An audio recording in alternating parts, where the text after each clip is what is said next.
members of the CWC, Ashok Gehlotji, Govind Singh Dotasaraji,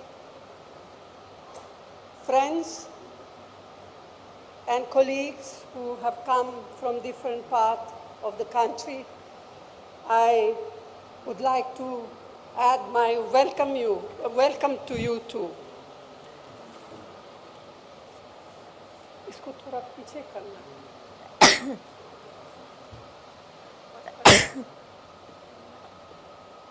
Our Chintan Shivir in this historic city with such a glorious heritage has as its theme Nav Sankalp.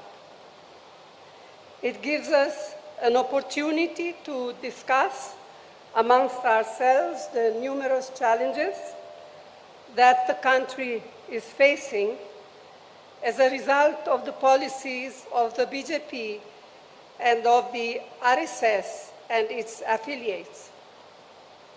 It is also an occasion to deliberate on the many tasks ahead of us. So it is both a Chintan about national issues and a meaningful Atma Chintan about our party organization. I am well aware that many of our colleagues wanted to be here with us, but we had to limit participation for a variety of reasons. But I'm sure they will understand. And not being here does not in any way devalue the role they are playing in our organization.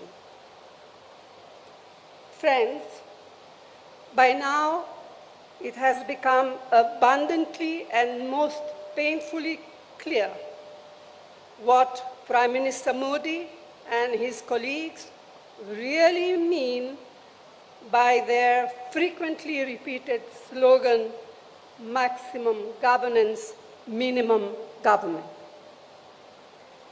It means keeping the country in a state of permanent polarization, compelling people to live in a constant state of fear and insecurity.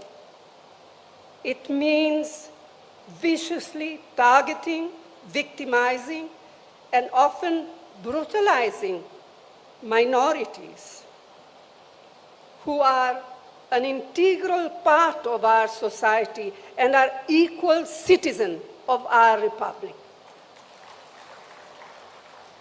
It means using our society's age-old pluralities to divide us and subverting the carefully nurtured idea of unity in diversity.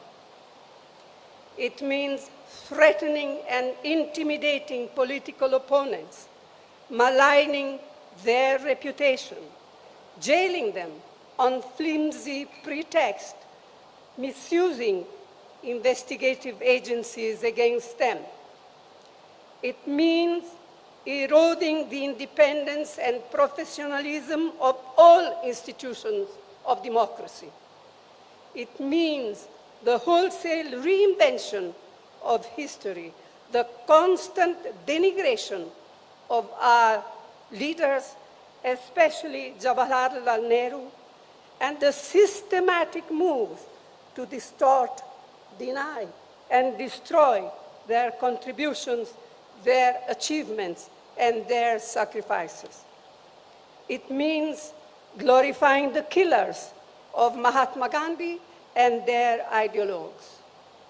It means the blatant undermining of the principles and provisions of our nation's constitution, of its pillars of justice, liberty, equality, fraternity, and secularism. It means turning a blind eye to continued atrocities across the country on weaker sections, especially Dalits, Adivasis, and women. It means using fear to make the bureaucracy to make corporate India, to make civil society and sections of the media fall in line. It means more empty slogans, diversionary tactics, and utter silence on the part of an ever so eloquent Prime Minister when the healing touch is most needed. It is not just the undermining of our long-cherished values embodied in the Constitution that are now at grave risk.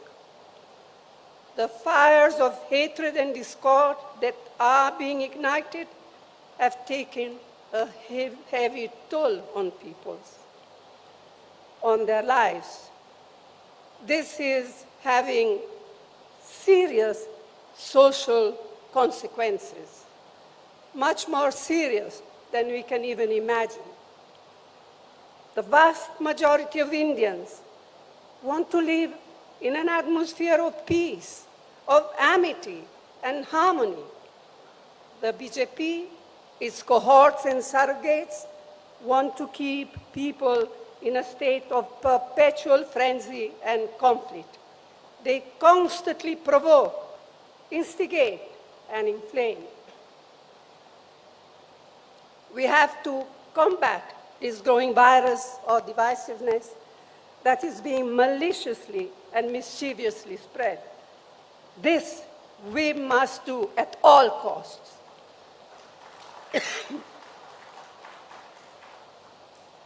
It is imperative to sustain high economic growth, to provide adequate employment opportunities for the youth. We must generate revenues needed for the welfare programs and improve the standard of living. But the worsening environment on social illiberalism and bigotry shakes the very foundation of economic growth. Starting with the disastrous demonetization on November 2016, the economy has been at a steep downslide. A large majority of MSMEs have been crippled. Unemployment has risen alarmingly, and for the first time, it appears that vast numbers of people have simply given up hope of finding jobs. Whatever support the central government has been able to provide in the past 2 years to people has been on account of most of the UPA programs, and to name just two of them, the Mahatma Gandhi Narega, the employment scheme, and the national food security. The sheer tenacity of farmers and their organization compelled the Modi government to repeal the 3 black laws. The Congress Party stood by them steadfastly throughout their long struggle, both within Parliament and outside. But the promises made by the Prime Minister to the farmers when they withdrew their agitation have yet to be fulfilled. Meanwhile, it looks as if procurement of wheat this year will fall steeply, threatening the very foundations of our national security, food security program. Prices of essential items of mass communication, of mass consumption, like cooking gas, cooking oil, pulses, vegetables, fertilizers, petrol, and diesel, continue their upward march, placing an intolerable burden on crores of families. Public sector companies built up with such careful planning with economic and social objectives in mind by earlier Congress government are now being privatized with a vengeance and to a chosen few. This will have disastrous consequences. Among other things, this means that one avenue for assured employment for scheduled castes and scheduled tribe will get totally closed. अब मैं कुछ बातें हिंदी में कहना चाहूँगी। तो साथियों, हमारे इस महान और सशक्त संगठन से समय समय पर अपने लचीलेपन को दर्शाने की उम्मीद की जाती रही है और हर बार हमारे संगठन ने असरदार तरीके से अपनी प्रतिक्रिया दर्शाई है। एक बार फिर हमसे यह उम्मीद की जा रही है कि हम अपना साहस, हौसला और समर्पण की भावना का परिचय दें। लेकिन आज जो हमारे संगठन के सामने परिस्थितियां उत्पन्न हुई है, वे अभूतपूर्व है। असाधारण परिस्थितियों का मुकाबला असाधारण तरीके से ही किया जा सकता है, इस बात के प्रति मैं पूरी सचेत हूँ। हर संगठन को न केवल जीवित रहने के लिए बल्कि बढ़ने के लिए भी समय समय पर अपने अंदर परिवर्तन लाने होते हैं। हमें सुधारों की सख्त ज़रूरत है। रणनीति में बदलाव, ढांचागत सुधार और रोज़ाना काम करने के तरीके में परिवर्तन। एक तरह से यह सबसे बुनियादी मुद्दा है। लेकिन मैं ये भी जोर देकर कहना चाहती हूँ कि हमारा पुनरुत्थान सिर्फ विशाल सामूहिक प्रयासों से ही हो पाएगा और वो विशाल सामूहिक प्रयास ना टाले जा सकते हैं, न ही टाले जाएंगे। यह शिविर इस लंबे सफर में एक प्रभावशाली कदम है। हमारे लंबे और सुनहरे इतिहास में आज एक ऐसा समय आया है जब हमें अपनी निजी आकांक्षाओं को संगठन के हितों के अधीन रखना होगा। पार्टी ने हम सभी को बहुत कुछ दिया है। अब समय है कर्ज उतारने का।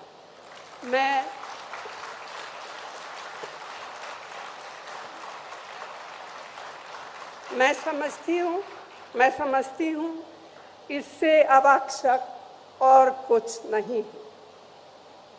तो साथियों, मैं आप सबसे आग्रह करती हूँ कि अपने विचार खोलकर रखें,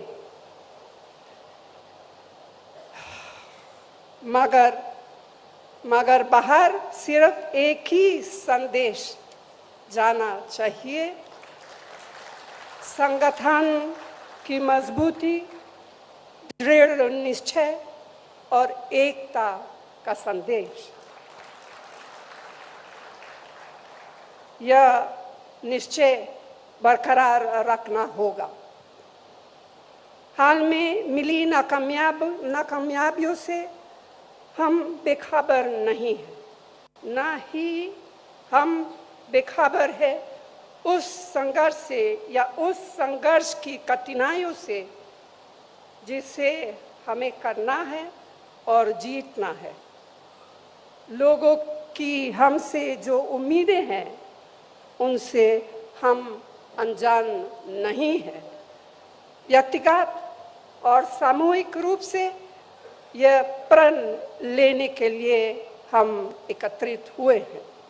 हम देश की राजनीति में अपनी पार्टी को फिर से उसी भूमिका मिलाएंगे जो भूमिका पार्टी ने सदैव निभाई है और जिस भूमिका की उम्मीद इन बिगड़ते हुए हालातों में देश की जनता हमसे करती है।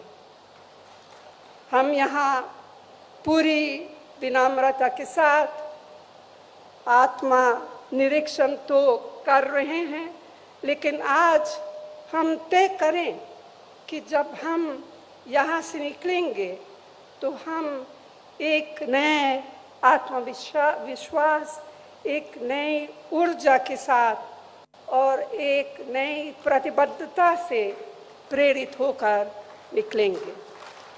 आप सबको बहुत बहुत धन्यवाद। जय हिंद।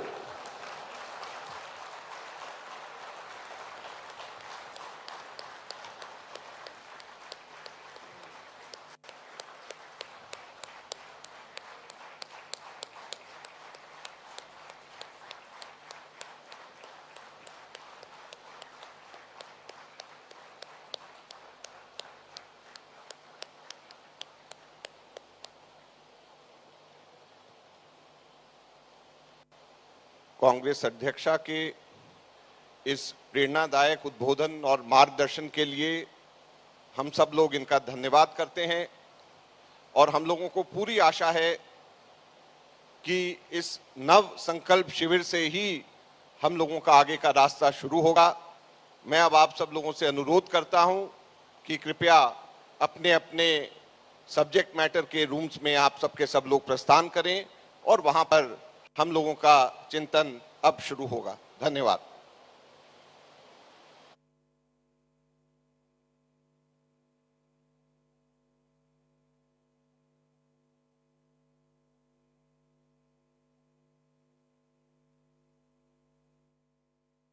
सोनिया गांधी को सुना आपने, जहां पर आपको बता दें कि सोनिया गांधी ने कहा कि नेहरू जैसे नेताओं के योगदान बलिदान को भुलाया जा रहा है और मोदी देश में ध्रुवीकरण कर रहे हैं, अल्पसंख्यकों को निशाना बनाया जा रहा है।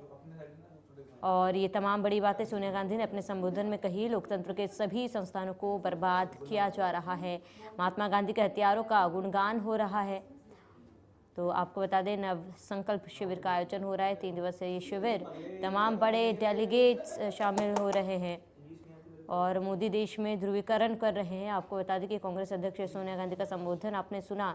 अब थोड़ी देर में यानी कि 3 बजे से शिविर का आयोजन हो जाएगा, शिविर की शुरुआत होगी और तमाम डिपार्टमेंट्स बनाए गए हैं जिसमें अलग अलग विभागों में अलग अलग कार्यकर्ता और नेता अपने अपने संबंधित विभागों में जाएंगे और चर्चा करेंगे। 3 दिवसीय ये शिविर होना है और ऐसे में तमाम बड़े डेलीगेट्स उदयपुर में पहुंच चुके हैं। उदयपुर के ताज़ा रावली में सभी ठहरे हुए हैं और सोनिया गांधी को सुना आपने, जहाँ पर उन्होंने कहा अल्पसंख्यकों को निशाना बनाया जा रहा है, लोकतंत्र के सभी संस्थानों को बर्बाद किया जा रहा है। इसके साथ ही महात्मा गांधी के हत्यारों का गुणगान भी किया जा रहा है। नेहरू जैसे नेताओं के योगदान बलिदान को अब भुलाया जा रहा है और मोदी देश में ध्रुवीकरण कर रहे हैं।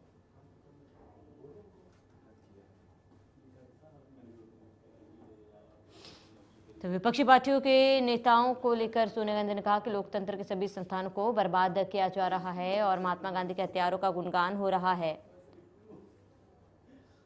और जांच एजेंसियों का दुरुपयोग किया जा रहा है।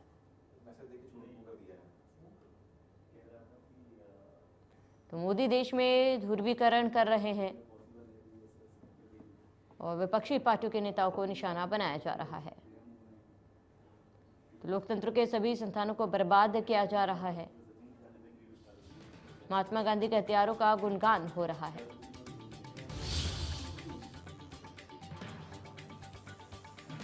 जांच एजेंसियों का दुरुपयोग किया जा रहा है। सोनिया गांधी ने अपने संबोधन में तमाम बड़ी बातें कही हैं। आज से चिंतन शिविर का आगाज हो चुका है और मोदी देश में ध्रुवीकरण कर रहे हैं। सोनिया गांधी का यह बयान, विपक्षी पार्टियों के नेताओं को निशाना बनाया जा रहा है। तो लोकतंत्र के सभी संस्थानों को बर्बाद किया जा रहा है, सोनिया गांधी का ये कहना है और महात्मा गांधी के हत्यारों का गुणगान किया जा रहा है।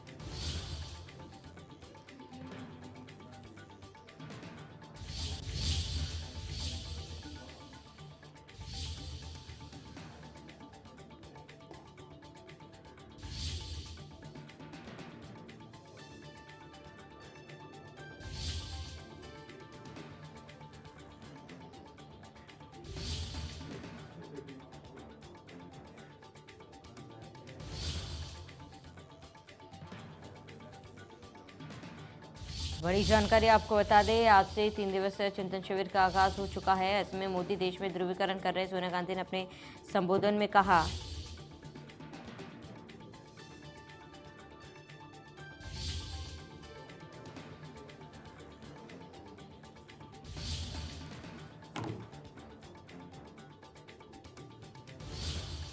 तो जांच एजेंसियों का दुरुपयोग किया जा रहा है। बड़ी जानकारी से आपको रूबरू कराते इस वक्त की बड़ी खबर है, जानकारी आपको बता दें, जहां पर मोदी देश में ध्रुवीकरण कर रहे हैं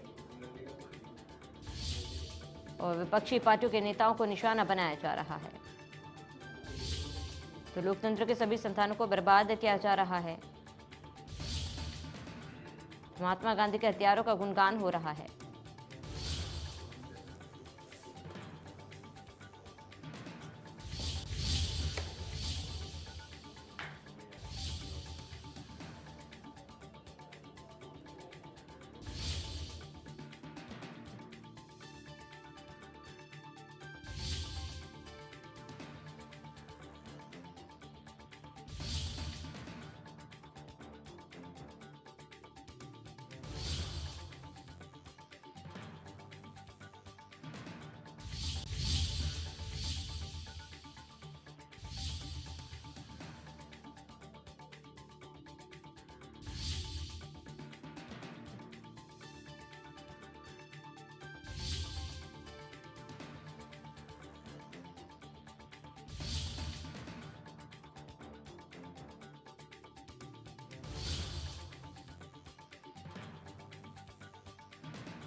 तो बड़ी जानकारी आपको बता दें, जहां पर सोनिया गांधी ने अपने संबोधन में कहा कि मोदी देश में ध्रुवीकरण कर रहे हैं, विपक्षी पार्टियों के नेताओं को निशाना बनाया जा रहा है। बड़ी जानकारी आपको बता दें, लोकतंत्र के सभी संस्थानों को बर्बाद किया जा रहा है, सोनिया गांधी का ये कहना है।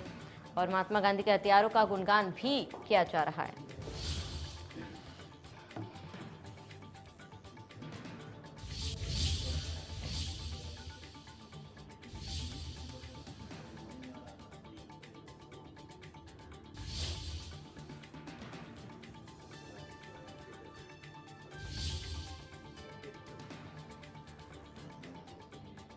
संकल्प शिविर का आयोजन आज से, जहां पर तमाम डेलीगेट्स उदयपुर पहुंच चुके हैं और 3 बजे से विधिवत शुरुआत हो जाएगी शिविर के। और तमाम बड़े डेलीगेट्स उदयपुर पहुंच चुके हैं। ताज राफली में शिविर का आयोजन हुआ है और 3 दिनों तक यहां पर शिविर चलेगा।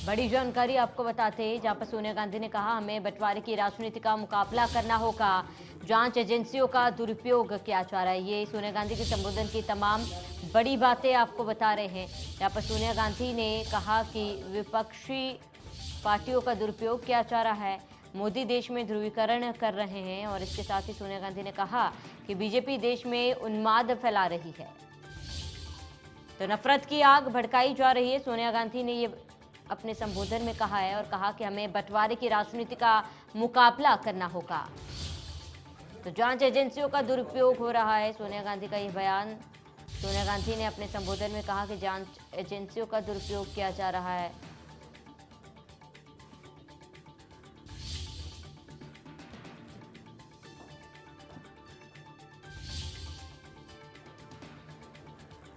वहीं ज्यादा जानकारी के लिए संवाददाता दिनेश टांगी हमारे साथ जुड़ चुके हैं।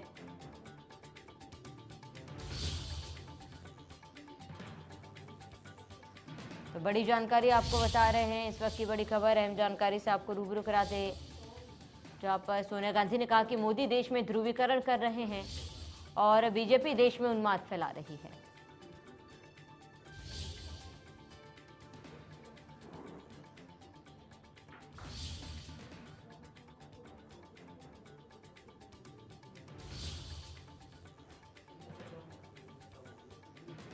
वहीं जांच एजेंसियों का दुरुपयोग किया जा रहा है, सोनिया गांधी का ये कहना है। अपने संबोधन में सोनिया गांधी ने कहा कि जांच एजेंसियों का दुरुपयोग किया जा रहा है।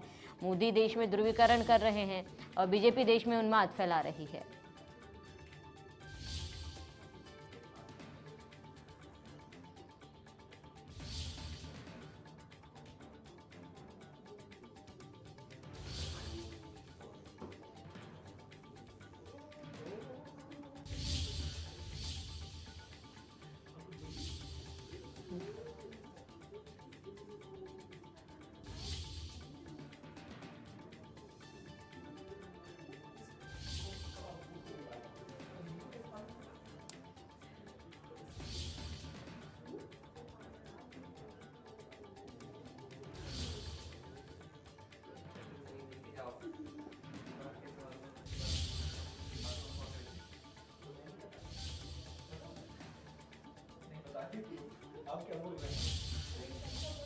ज्यादा जानकारी के लिए संवाददाता दिनेश टांकी हमारे साथ लाइव जुड़ चुके हैं। दिनेश, क्या कुछ फिलहाल अपडेट है, क्योंकि 3 बजे से शिविर शुरू होने जा रहा है, क्या कुछ पूरी जानकारी? जी देखिए, चिंतन शिविर का विधिवत आगाज हो चुका है और सोनिया गांधी अपना संबोधन भी दे चुकी है। अब 3 बजे ग्रुप डिस्कशन का राउंड यहाँ पर शुरू होंगे। तो चिंतन शिविर को संबोधित करते हुए सोनिया गांधी ने बड़ा सियासी बयान उन्होंने यहाँ पर दिया है। उन्होंने स्वीकार किया कि आज कांग्रेस पार्टी की स्थिति बेहद कमजोर है, नाजुक दौर में पार्टी यहाँ पर गुजर रही है। तो उन्होंने कहा कि असाधारण परिस्थितियों का मुकाबला असाधारण तरीके से ही किया जा सकता है। कांग्रेस पार्टी ने नेताओं को बहुत कुछ दिया है और वक्त है अब उसका कर्ज उतारने का। तो कांग्रेस पार्टी के तमाम नेताओं से आला कमान सोनिया गांधी ने अपील की है कि पार्टी ने आपको बहुत कुछ दिया है, अब वक्त है कि आप पार्टी के लिए काम करें। जिस संक्रमण काल से, नाजुक दौर से पार्टी गुजर रही है, उसकी मजबूती में अपना योगदान दे, ये उनके भाषण का मैसेज था। इसके अलावा केंद्र सरकार, आरएसएस और भाजपा को भी जमकर यहाँ पर सोनिया गांधी ने कोसा है और उन्होंने यहाँ पर कहा कि कांग्रेस पार्टी ने मनरेगा और फूड सिक्योरिटी जैसी जो स्कीम्स लाई थी उन्हें कमजोर करने का काम कर रही है। जो सामाजिक सुरक्षा के लिए सरकारी उपक्रम लाए गए थे उनको तोड़ने का काम किया जा रहा है, उनको बेचने का काम किया जा रहा है। साथ ही सोनिया गांधी ने यह भी कहा कि जो नेहरू ने कामकाज किया था, एक सिस्टमेटिक तरीके से उनको दरकिनार किया जा रहा है, नेहरू की छवि को खराब किया जा रहा है। साथ ही महात्मा गांधी के हत्यारों का गुणगान हो रहा है, उनकी पूजा की जा रही है। ये सोनिया गांधी ने अपने संबोधन में खास बात कही और उन्होंने भी स्वीकार किया कि हाँ बिल्कुल पार्टी की आज स्थिति काफी कमजोर है। खुले मन से उन्होंने ये बात स्वीकार की और अब पार्टी किस तरह मजबूत की जाए, तो आप नव संकल्प चिंतन शिविर से एक संकल्प लेकर जाएं कि हमें पार्टी की रीति नीति और सिद्धांतों पर चलना है, आम आवाम की आवाज बनना है और अपोजिशन के रूप में खुद को स्थापित करना है। उससे पहले मुख्यमंत्री अशोक गहलोत और राजस्थान के पीसीसी चीफ गोविंद सिंह डोटासरा ने अपना संबोधन दिया। तो 3 दिवसीय चिंतन शिविर का आगाज हो चुका है। वेलकम स्पीच यहाँ पर हुआ सोनिया गांधी का और अब जो सामाजिक, आर्थिक, राजनीतिक, युवा और ऑर्गेनाइजेशन के लिए कमेटियां बनी हुई है वो ग्रुप डिस्कशन शुरू करेगी। करीब 3 बजे ये ग्रुप डिस्कशन का दौर है वो शुरू होगा। हर ग्रुप के अंदर 70 नेताओं को शामिल किया गया है, वो अपने अपने सुझाव देंगे। जैसे कृषि मामलों के लिए बनी कमेटी है, एमएसपी का मुद्दा है, उसमें कर्ज माफी का मुद्दा है। वहीं राजनीतिक प्रस्तावों के तहत जो जम्मू कश्मीर में परिसीमन लागू हुआ है और नॉर्थ ईस्ट की जो पहचान है उसके साथ खिलवाड़ हो रहा है, जिस तरह दंगे हो रहे हैं, सांप्रदायिक सद्भाव को बिगाड़ा जा रहा है, इन पॉइंट्स पर अलग अलग जो नेता है अपनी राय देंगे, अपने विचार देंगे। 2 दिन ग्रुप डिस्कशन का दौर जारी रहेगा। कल 8 बजे ग्रुप डिस्कशन समाप्त हो जाएगा। उसके बाद तमाम इन कमेटियों के हेड आपस में चर्चा करेंगे, क्लब करते हुए एक सामूहिक जो कागज है वो तैयार करेंगे। फिर CWC यानी कांग्रेस अध्यक्ष के सामने ये उनकी रिपोर्ट, सिफारिश और प्रस्ताव रखे जाएंगे। दिनेश, चिंतन शिविर का आगाज हो चुका है और ऐसे में इन 3 दिनों में तमाम मुद्दों पर चर्चा की जाएगी। ऐसे में आने वाले समय में इस शिविर का क्या कुछ नतीजा सामने आता है ये देखना बेहद जरूरी होगा। फिलहाल तमाम जानकारी के लिए आपका बहुत बहुत शुक्रिया। चलिए इसी के साथ इस बुलेटिन में मेरे साथ इतना ही। देखते रहिए इंडिया न्यूज।